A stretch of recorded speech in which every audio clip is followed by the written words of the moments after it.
বন্ধুরা আমি কিন্তু আজকে আবারও চলে এসেছি সুস্মিতার দোকানে।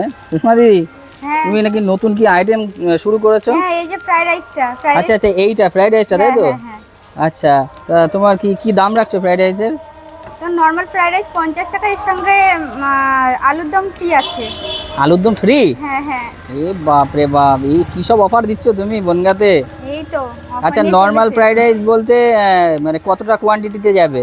যেমন ফয়েলে একটা ফয়েল হয়, সেই ফয়েলেই যাবে। সেই ফয়েলটাই ভর্তি হয়ে যাবে, তাই এই তো? যে এই একটু দেখাও ফয়েলটাই, ফয়েলটা। আচ্ছা, এই যে এই ফয়েলে এক ফয়েল যাবে 50 টাকা, তার সঙ্গে আলুর দম নরমালি দেওয়া হবে ফ্রিতেই। আচ্ছা, তার জন্য ফ্রিতেই কোনো দেওয়া টাকা- হবে? হ্যাঁ, টাকা পয়সা লাগবে না, বাহ বাহ বাহ। এটা তো অফার। আচ্ছা আচ্ছা, তো ফ্রাইড রাইস তুমি কটার থেকে পাওয়া যাবে? বিকেল 3টের থেকে পাওয়া যাবে। আচ্ছা, বিকেল 3টের থেকে পাওয়া যাবে। এটা এখন করছো, এটা কি শেষ হয়ে গেছে নাকি আগের হ্যাঁ, হাঁড়ি? হ্যাঁ, শেষ হয়ে গেছে, আগেরটা শেষ হয়ে গেছে। এই যে আরেকজন কাস্টমার এসে অর্ডার দিল, ও তাই আচ্ছা তৈরি আচ্ছা, করে মানে দিচ্ছি। আগেরটা শেষ হয়ে গেছে, আবার নতুন করে তোমাকে নতুন- বানাতে হচ্ছে, তাই হ্যাঁ, তো? হ্যাঁ, হ্যাঁ, হ্যাঁ। বন্ধুরা, তোমাদেরকে আমি দেখাতে পাচ্ছি, এই দেখো এইরকম এত বড় ফয়েল পেপারে ফ্রাইড রাইস দেবে, তার সাথে আবার দেবে হচ্ছে আলুর দম, তাই তো? হ্যাঁ, তাও আলুর দম। মাত্র অনলি কিন্তু 50 টাকায় তোমাদেরকে আমি দেখাতে পাচ্ছি। এই ফ্রাইড এত রাইসের মধ্যে- এত কম দামে তুমি দিচ্ছ কি করে বলো তো? এই কম সব কাস্টমারকে খাওয়ানোর জন্য। কাস্টমারকে খাওয়ানোর জন্য, তাই তো? আচ্ছা, ফ্রাইড রাইসে কী কী থাকছে বলো?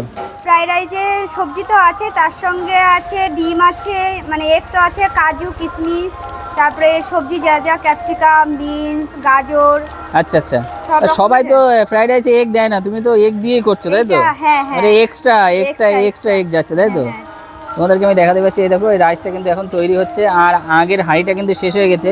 একজন অর্ডার দিয়েছে বলে দিদি আবার রাত্রিবেলায় এইটুকু মানে অল্প করে করে দিচ্ছে। না, দিদি কাস্টমার যেন না ফেরে, তাই তো? না না, কাস্টমার ফেরানো যাবে না, একদম কাস্টমার ফেরানো যাবে না। কাস্টমারকে দিতে হবে।